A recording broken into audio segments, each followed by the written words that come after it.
So without further delay, it's my great pleasure to introduce our moderator for this session, Andy Wallenstein, Editor-in-Chief of Digital for Variety, and our Variety TV Impact Award winner, Miss Julia Louis-Dreyfus.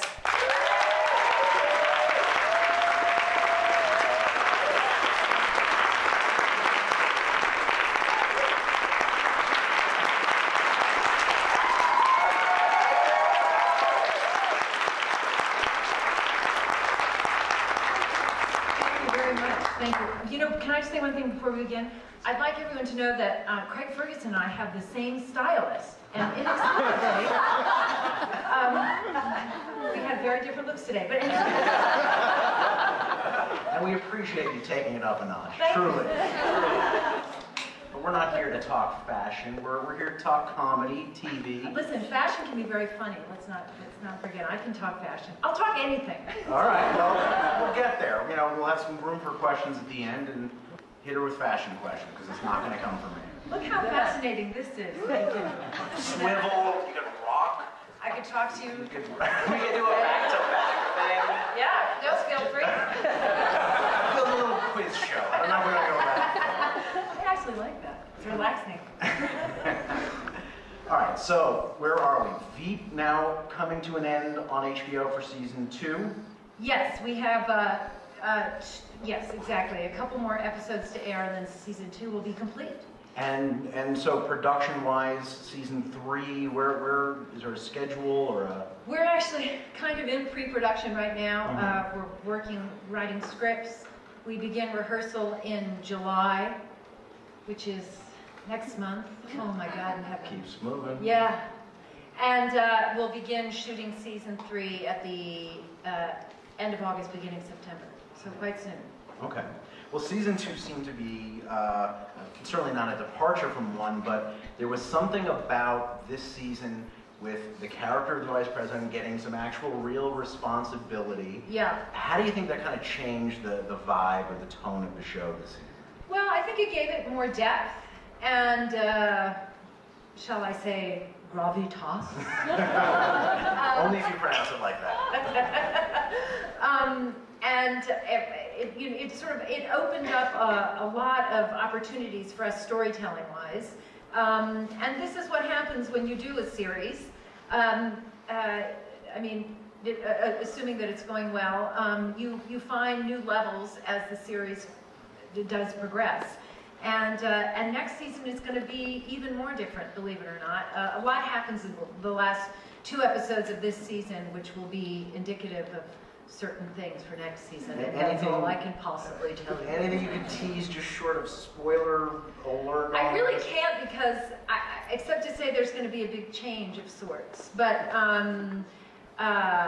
yeah, that's pretty much all I can say. All right, consider us hooked. That's fine. Okay. But it's interesting hearing you talking about the rhythm of series production. You obviously you're a pro on this level many times over. When you compare going back to old Christine, Seinfeld, do you get a sense in the run of a series of, even after just 2 seasons, how much it's got left in the tank creatively? Are you able to say, oh, this Veep's got another 3 left in it, judging from my experience, that kind of thing? Oh, well, let's see. How can I answer that? Yeah, you do get a sense of to a certain extent. I mean, you can't really predict the future, but from a creative gas tank point of view, you do sometimes sense how much energy you have left to tell this story. I think there's a lot of story to be told on Veep. I mean, really quite a lot. We've just begun to scratch the surface, and which is a thrill. Christine, frankly, ended too soon, and so there was a lot of story we could have still told. And Seinfeld ended appropriately so. I think we could have gone another season. There was another season of story, but I think getting out when we did was wise, because we got out a tiny bit too early, and from an audience, I think, desire point of view, and I think ultimately that was good for the legacy of the show. It almost feels weird making the comparison, because when I think of Seinfeld and old Christine, which isn't to say that they themselves were so similar, but they Yeah. feel like a different animal They than what really you're doing are. now. Yeah. How so? Well, I mean, very fundamentally, they're multi-camera shows, and so it's funny because I was just watching a couple of these, of those episodes of both shows recently, and I was like, wow, that's a different beast altogether. It's like, what, is that me? And it's a different style of performance, and in so many ways, and it's a different creative experience because when you're working on finding something funny or enhancing something funny or just trying to make people laugh, if you've got an audience, you're waiting for them to respond, and then when they help direct tone and rhythm of a particular scene. And when you're doing a single camera show, that is absolutely not the case, and particularly in the case of Veep, it's so packed with material. I often find that a lot of people, for instance, if we were to screen it, a lot of jokes are missed when an audience watches it because they're laughing over something because it's so dense with material, which is, it's not a problem because I think it's fun to watch it a second or third time, I think anyway, and I think it's sort of a, I don't know, there are more treasures kind of to be found, and that's what the experience of making the show is like. You find a lot of treasures along the way and you just shove them in. But, and I think that both Seinfeld and Christine were broader, and they're just broader shows. It's a broader performance for me. Yeah, but it's sometimes too big, perhaps. But and for that I apologize. But this show is much more about small behavioral things, sort of. And on the other hand, big things happen, but they're filmed and they're presented in such a way that they're.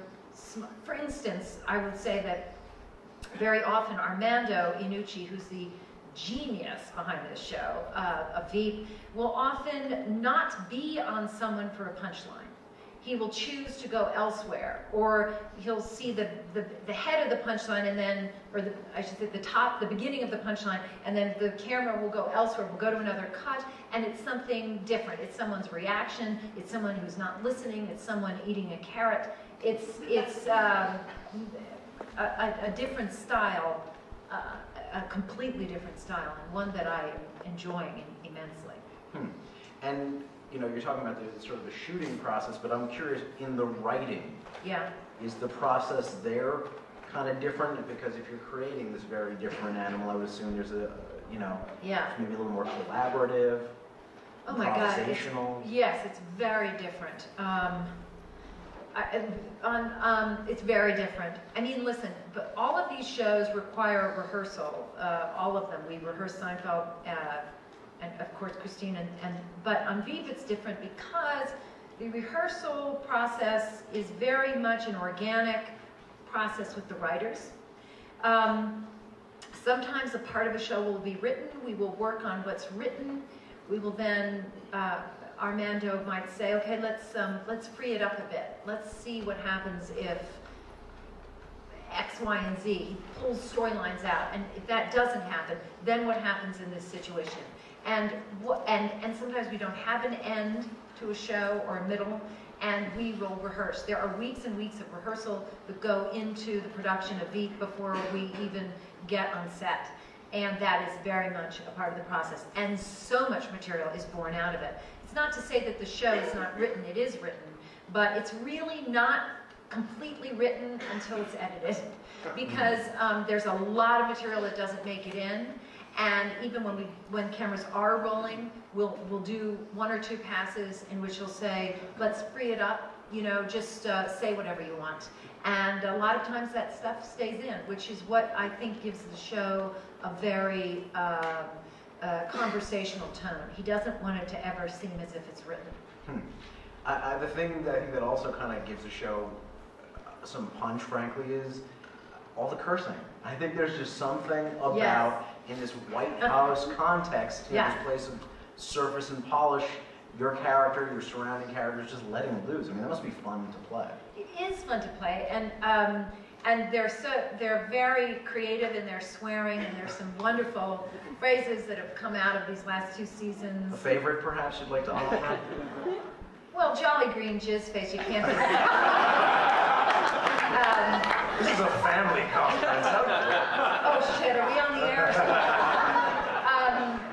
That was a good one. That's like using a croissant as a dildo. Doesn't do the job and it makes a fucking mess. Now would be a good time to take a chill. Yeah, originally the show's on PBS. But yeah, it's very much fun. The entire writing team and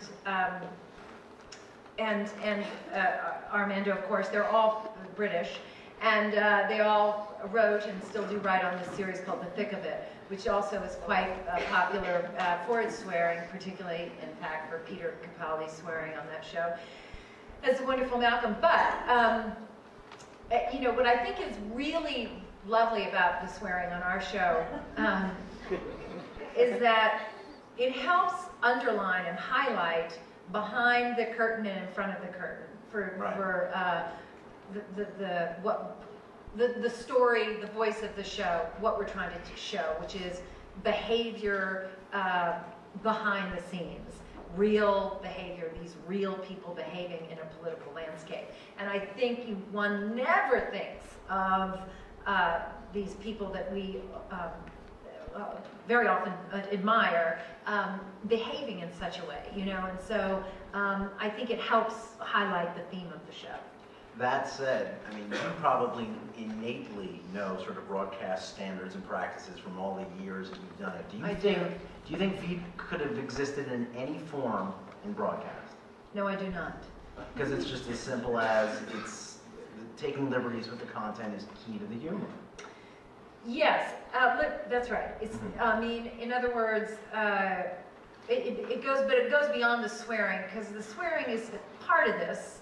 But it's, I mean, I know we could do it without it. But I think that and I have to say honestly, what is so tremendous about working at HBO is that they hire you to do something. They hire you to make this show and take this concept, and they let you do it.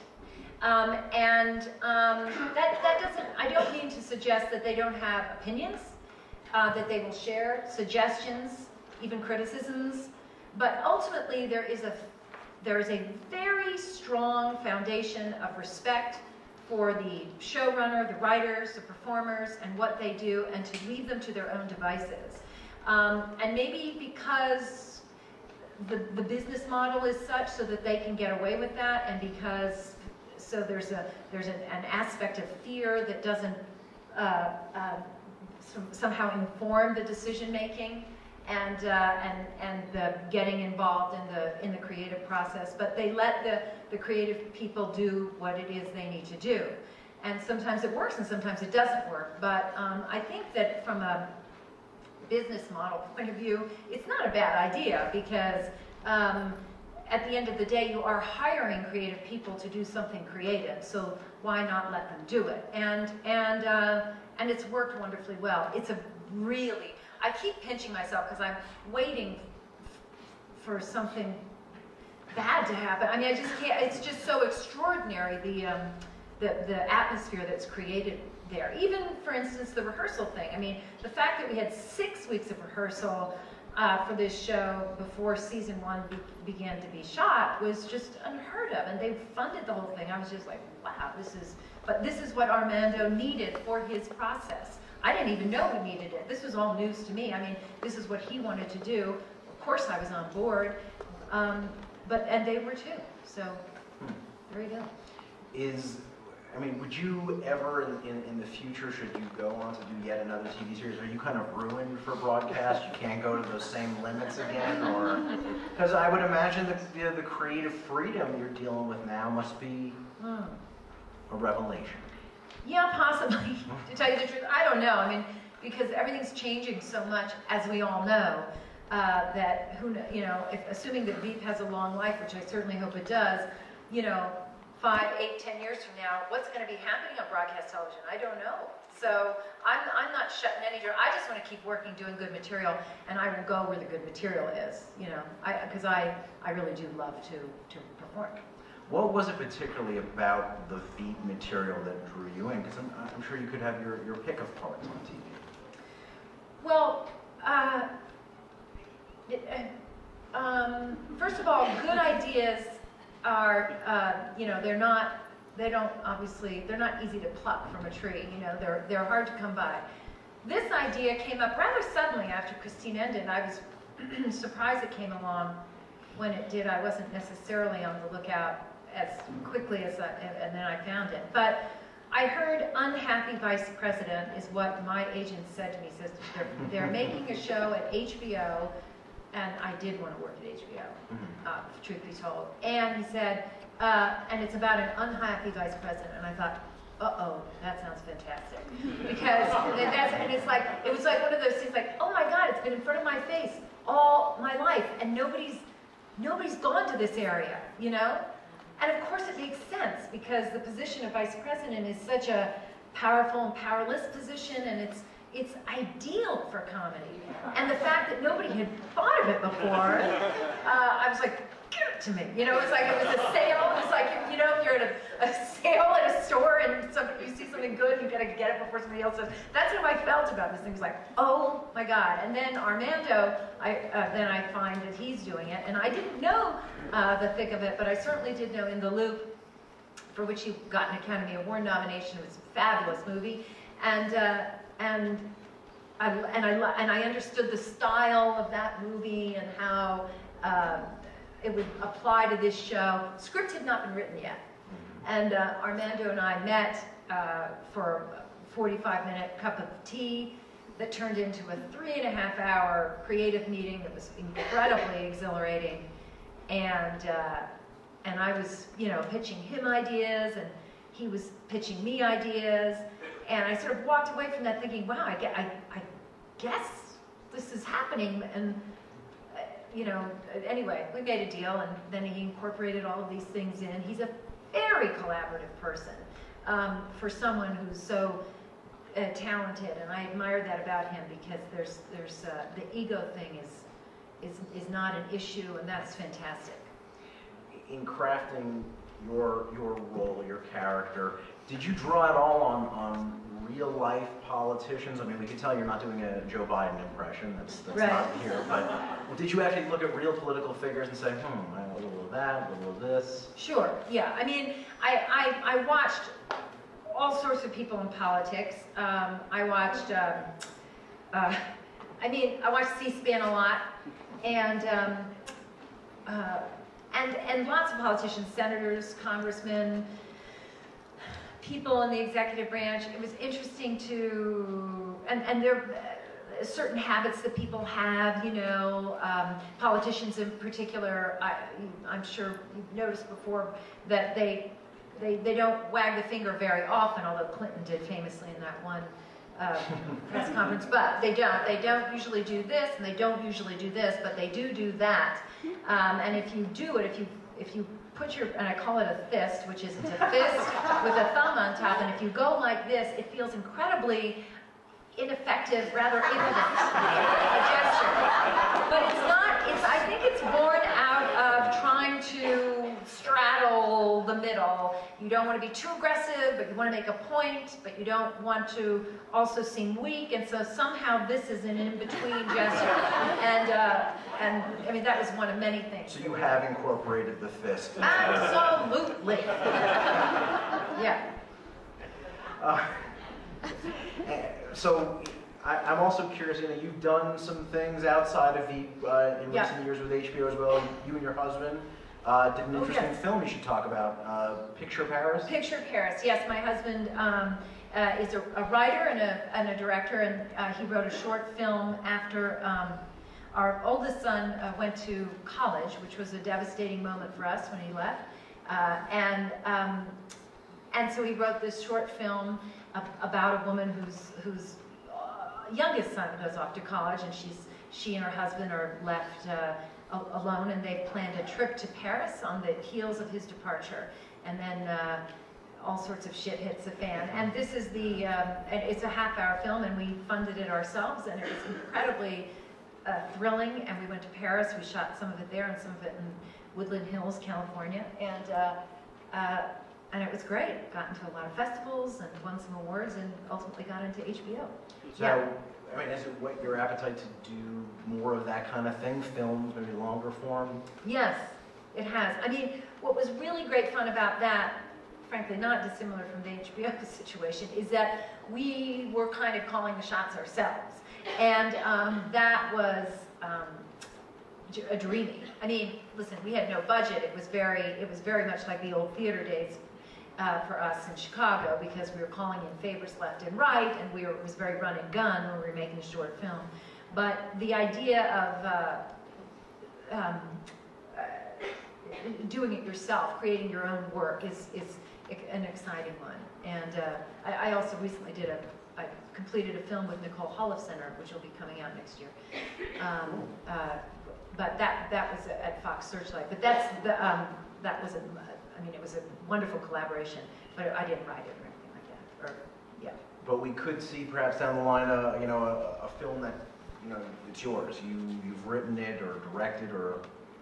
Well, yeah, I'm not a writer. I'm a producer for sure, and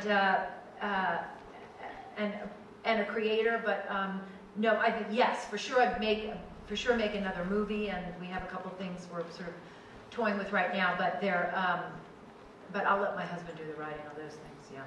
How does that work? I mean, I'm a married guy. I can't even wash the dishes with my wife without getting into a fight. Too much? Too personal? In terms of creating a film, writing anything. I heard that you're a very bad dishwasher. Let's talk about how do you collaborate with your husband? What's that process like? Well, I mean, it's fantastic. We have similar sensibility. I mean, listen, it's not easy all the time. Creating something can be very fraught, but it's also wonderful. And kind of like marriage. There you go. We're done. And we're done. Brought to you by Procter & Gamble. So, I mean, we're just, we like working together. Even when we're not making film, I mean, frankly, I run everything by him, and he runs everything by me. I'm constantly asking him for his input on scripts, edits. We work a lot together, probably too much, but it's good. It's a good thing, and I really value his judgment. As long as he doesn't charge you a consulting fee, I think it's totally fine. Yeah, I'm not paying that. But you were talking earlier about looking back at some of the stuff you've done on Seinfeld and whatnot, and I was curious, do you watch your performances regularly and sort of modulate? Jesus, no, I don't.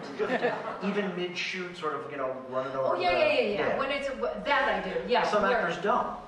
Oh no, that I definitely do. When we're shooting, if I'm not sure about something, or I'm going to check the shot, or blah blah blah, then I definitely watch playback on the monitor, and I'm a part of editing the show, so I'm very familiar with the various dailies and so on and so forth. But once a show is done, kind of ready to. I'm forward moving like a shark. I can't. I get uncomfortable watching things from a while back. I really do. I understand that. Yeah, there's an element of self-loathing that's beneath the surface that I can't escape. But that funnels all the great ones. Yeah. So another platform where you've been showing some creativity lately is social media. It's interesting. I mean, not every actor is as active as you are on Twitter or Facebook, but you're out there, you're doing it. What brought you to even want to go there? Well, I was told to go there by the various people that yeah, you will go there. I'm trying to keep up with the young folks, and that's the truth. I mean, I still don't know how to do certain things on the computer, but I guess with the launch of the show and of Veep and stuff, I thought I'd better just kind of get in here and get it done. And so, and I sort of enjoy it now. I mean, I don't understand all of it, and it seems to be, I'm not dissimilar from Selena, you know, Reddit and Tumble, as she says, as opposed to Tumblr. I mean, I don't quite understand all of it, but I'm trying my best, and I don't know, trying to stay afloat. I don't know. Well, I mean, there's obviously there's promotional value, but some get into it as a place for self-expression, you know. Is that? Well, it's fun, yeah, to make little jokes. I mean, I dig that. It's fun to get. I mean, and that's what I use it for, you know. Occasionally, I mean, I was very anxious about it at first, like, oh my God, what if this isn't funny? Does this make sense? I hope it doesn't offend. And then I sort of loosened up a little bit, and you know, I enjoy making stupid ass comments that really don't have any meaning or anything. Just yeah, it's fun. It's a lark, and I can do a lark. Sure. One more question for me before I toss it out to the audience and have you guys ask a few. You know, that said, you're also someone who's got, you know, some pretty passionate, whether it's political, environmental issues close to your heart. Do you use social media as a place there, or is that where you kind of draw a line and maybe not go there? I have used it for environmental causes, and I'm a part of. As a matter of fact, I was here at this very lovely hotel here in Banff a couple of years ago for the Waterkeepers Alliance and Bobby Kennedy, and yay! But I definitely do, because that's a part of my life, and social media can certainly raise awareness to the issues that I'm passionate about, and so yeah, I do. Cool. Yeah, cool. All right. All right, raise your hands and we'll get a mic to you. Why don't we start with the mayor of Banff? That's not a joke. Oh, hey, Mayor, tweeted at me today.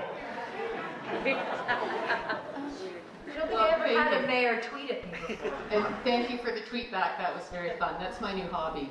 Yes. But thank you for mentioning the Waterkeepers. That's a great event. It continues to happen here. But really, I just wanted the mic, as before, to welcome you, to thank you very, very much for coming to our community. We appreciate it. I'm a huge fan. So really delighted to be here this afternoon. And if you could, maybe not now, but I'd like to learn the political thumb thing. Because, you know... You're doing it. Yeah, okay, good. Because I may need that. Yeah, you may need it. Yeah, exactly. Thank you. There's a gentleman over there. Front row.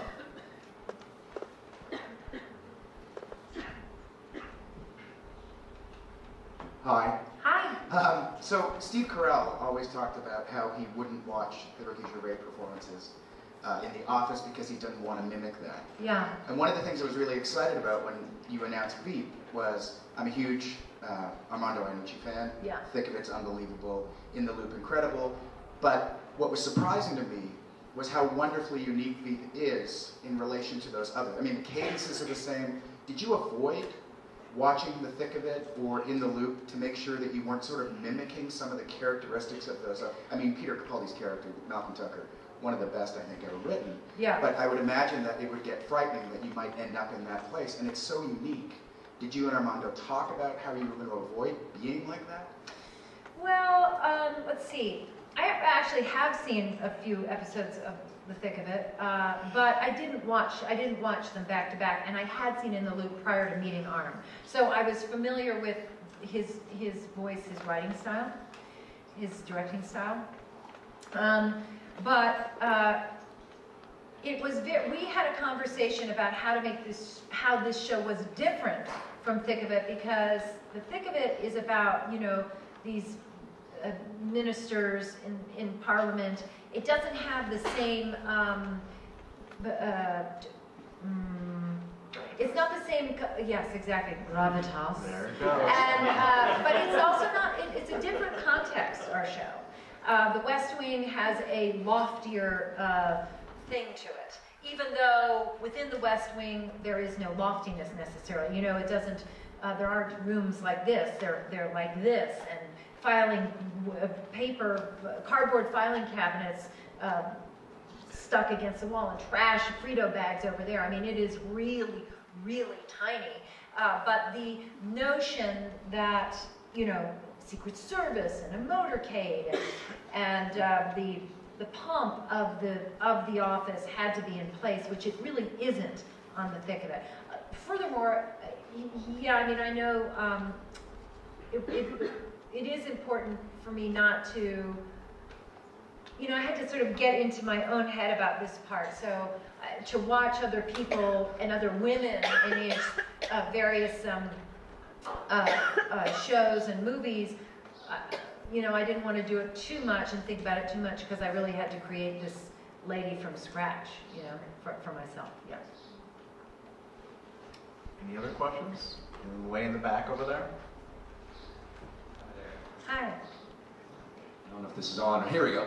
I just wanted to say, last week I watched the entire first season on the plane and kept a lot of people up around me who were trying to sleep. Oh dear. But one of the things I found really fascinating and also very funny, and you touched on earlier about the relationship with your son who left home, is that now Julia can jump in to be vice president, but you have this relationship with your daughter on the show. And how difficult was it? Can you talk a little bit about that? How difficult was the developing comedy with that, but you're a mother in real life as well? Well, yeah, because I'm really a horrible bitch to our daughter, my daughter Catherine. But I don't mean to be. And it's just that it's hard to find common ground with her at this moment in the telling of the story. And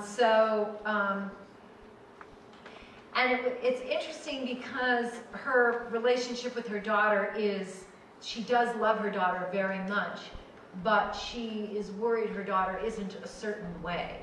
And I can, you know, I can understand that from a sort of in a core kind of way as a mother, you know. We all have worries about our children, but she's just very inflexible as to the way her daughter should be. And I think that's really funny. I mean, I think it's a great area for making jokes. Yeah. Also in the back. Hi there. Hello. Big fan. I'm glad you're here. I wonder if you could tell us about two experiences of yours. One working with Woody Allen, and the other, the reunion on Curb. Yes. Okay, so we have like another hour and a half, right? Let's see, the Woody Allen thing. Well, I worked with him twice. Once was Hannah and Her Sisters. I had a very, very minor part, maybe one line or two.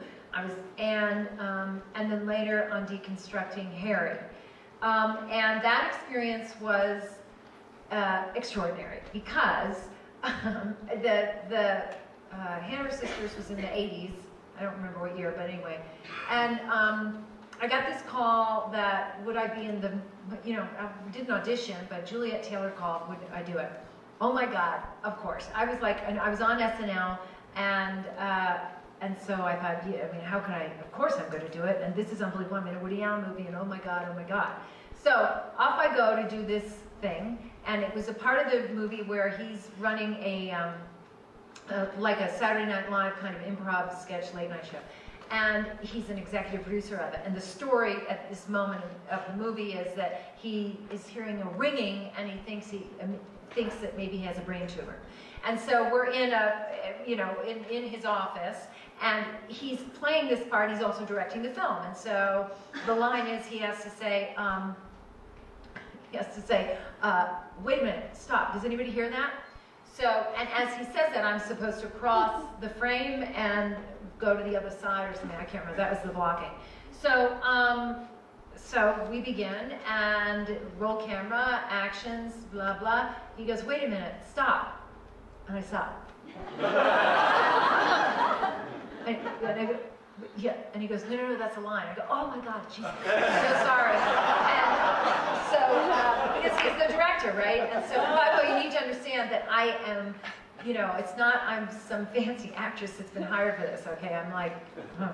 And so, so then we go back to one to start again and roll camera, action, sound speed, blah, blah, blah. Okay, and he goes, wait a minute, stop. And I go, yeah. I did it again. And it was, I'm laughing about it now, but you need to know that I was mortified, because why wouldn't I have been mortified? Who wouldn't be mortified under those circumstances? And then we had to go back and do it a third time, and then he made some sort of joke at my expense, like, I hope we can get through it. I can't remember what he said. I blocked that part of it out. Everybody laughed. I pretended to laugh along with him, but I was dying on the inside. So that was my first experience with Woody Allen. So years later, many years later, in fact, it was, I think, probably 1996, yes, because my son was born the following year, right? So I get a call, Woody Allen is sending you material and for you to do this movie. And again, this is how it seems to happen with this guy. It's just sort of, all of a sudden he's there, you hear from him. So, oh my God. And so these pages were sent to me. There were about 20 pages of material. And I remember very vividly, oh my God, my husband saying to me, well, what do you think? Are you going to do it? And I hadn't read the pages yet. And I said, yeah, of course I'm going to do it. I mean, unless, I've got to blow him or something. Of course I'm going to do it. And so, I don't know if you've seen Deconstructing Mary, but there's this huge, there's a blowjob scene. And that was my claim to fame in that film. And so, I think it was his way of getting back at me for the first I can't wait to see what the next movie is.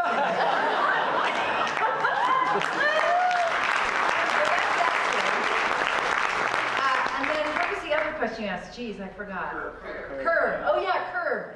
Oh, the reunion on Curb was surreal because we did it on the same stage, and that we shot Seinfeld. We brought the sets back. We brought a vast number of the crew back. And the sets were back, but in a way so that, like, for instance, the kitchen cabinets and counters were more contemporary, and so he had redone his kitchen. So, but it was all the same, and yet it wasn't, of course, because we were doing, a show within a show within a show, and it was sort of the ideal way of bringing everyone together, I think,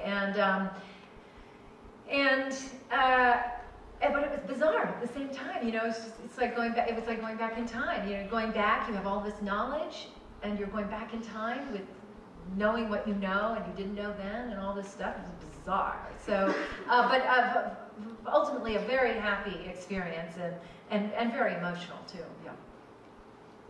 Got some questions up front over here.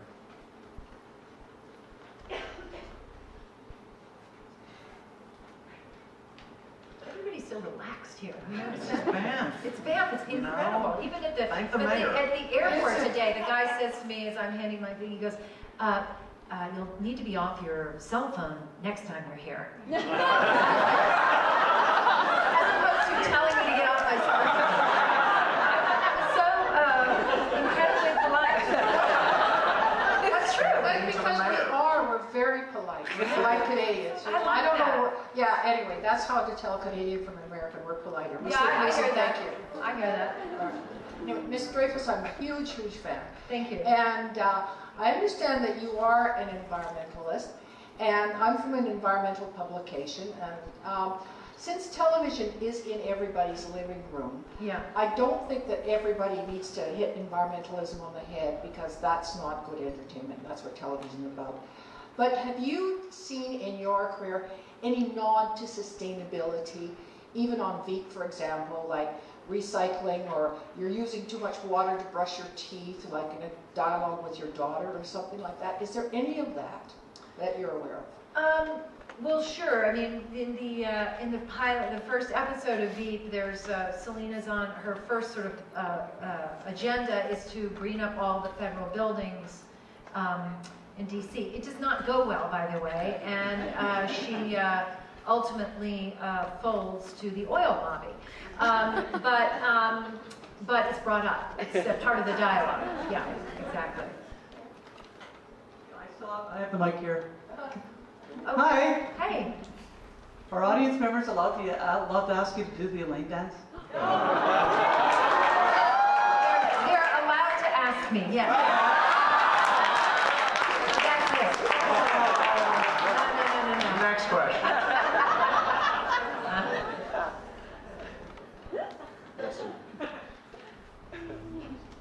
Hi, I didn't actually think that sitting here was going to be so surreal, because I'm sitting here watching you and I realized that, you know, you were part of my first cast of Saturday Night Live.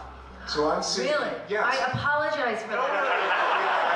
I understand that, but what I'm wondering is, you've been part of at least 4 of these shows that I really like, that were very iconic to me. At least 2 of them I think are going to go down in the, you know, the whole pantheon of television. And I'm just wondering, in terms of looking back on that long career, each of those experiences, Saturday Night Live, Christine, Seinfeld, Veep, what are the 4, if you can think of it, are there 4 things that you took from each one of those working experiences that you think, you know, that was the lesson I've learned from this, or maybe a better performer, or a better writer, or a better... Well, I'll tell you, when I came off of Saturday Night Live, which was a fraught time when I was on it, and I'm glad you enjoyed it, but it was rough. It was rough for me as a woman, and it was rough for me because I was crazy young and crazy inexperienced and naive. So what I learned after having done that show for 3 years was that, and it's so basic and so Pollyanna-ish, but I really came away from that thinking, you know what, I'm not going to do anything else unless it's really fun. Because it zapped the fun out of me doing that show when I did it. And prior to that, I had been working in Chicago and doing theater with Second City and Practical Theater Company, and adoring it. It was really fun. And so I missed that tremendously. And I think it informed my performance. So actually, I don't think it, I know it. So that was a very basic lesson that I've now applied going forward. And then, of course, as you get older and you get more experience, you hopefully get better. And I think that I know much more now about performing and being an actress and being a producer than I did, 15, 20 years ago. When God, is that when Seinfeld was that? Yes. Isn't that incredible? What the hell? 89. Yeah, it's a long time ago. But I know a lot more now about that, which is probably why I don't like watching that stuff, because I can see certain things that I'm doing that I don't love, that I wish I could go back and redo. But so there's an experience, just experience doing it and doing it and doing it, and you just hopefully with any luck will keep getting better at it. Yeah. This gentleman. Hi. Just want to say I love your performance in Veep. So I wonder if there are any real-life politician, female or male, come up and talk to you about the show, and did any of them give you some of their screw-ups, or some other politicians' screw-ups? Oh yes, I've spoken to many politicians, and it was, so funny. Al Franken, Senator Al Franken from Minnesota, is a big fan of Veep, and of course I know him because we have the SNL connection. But I remember he called me after he'd seen I think the first episode, and he said the motorcade, every time they cut to a motorcade going, he laughs, and I thought, really? I don't think it's that funny. And he says, oh yeah, it's funny. I don't know, somehow because he's inside the Beltway, the idea of all this pomp and circumstance of a motorcade makes him howl laughing. But yeah, when I went to, last month I had the great pleasure and honor of going to the West Wing and having lunch with Vice President Joe Biden. And when I went in there, the first thing that happened was someone in his office introduced herself to me, and she said, I'm the Dan Egan of the office. And then somebody else, some woman comes in and she says, I'm Sue. And I said, well, your name's Sue? And she goes, no, and I think her name's Allison. But I mean, in other words, they were identifying with characters, which I thought was bizarre. Yeah, anyway, but it was a lot of fun, and I've met a lot of politicians who are particularly now that the first season is aired, because I think a lot of people were a little bit nervous, or were we making fun of any one person or anything like that? And I think people now know that it's not a parody or making fun of a single person. In the middle? I've always loved your physical comedy, and thank you. in Seinfeld, that cough that you would do when you were caught in a lie was always I wonderful. forgot about that, yeah. And in Veep, I think it's the first time you actually say fuck in the show, when you come out of your office and your whole body says it. So I'm just wondering your inspiration.